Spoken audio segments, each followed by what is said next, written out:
Besi dhe Gjensila ishin padyshim çifti më interesant dhe më i dashur i showbizit shqiptar, por përplasjet e vazhdueshme dhe xhelositë e forta e çuan ndyshen drejt divorcit të bushëm.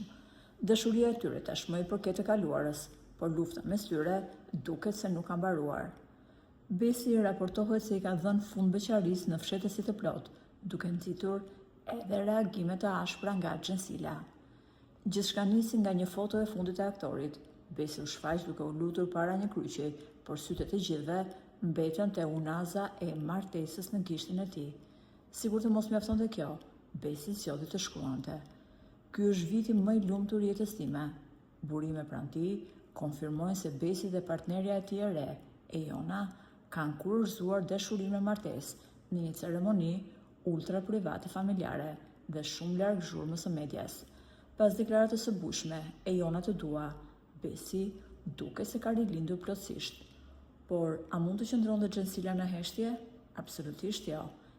Edhe pse përpiqet të tregojë paqe, lëvizjet e saj të fundit tregojnë xhelozi. Këngëtarja ka publikuar menjëherë një video me 2 fëmijët e tyre, Ajkën dhe Amenin, nga shtëpia e saj luksoze duke shkruar: "Familja ime e vërtet dhe e vetme fillon dhe mbaron këtu." Për më tepër, flitet se Gjensila ka lëshuar një kunjë të rënd për martesën e rrufeshme duke thënë: "Nuk ka rëndësi se sa shpejt e krijon familjen e re, disa thjesht duan të mbushin poshllëqet e tyre."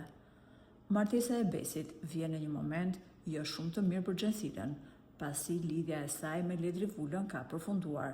Ndarja e tyre duket se nuk ka qenë shumë miqësore, pasi edhe Ledri dhe Gjensila e kanë fshirë njëri tjetrin nga rrjetet sociale dhe nuk ndiqen më. Faleminderit që na ndiqni. Për më shumë lajme interesante, bëjni subscribe kanalit tonë të YouTube-it.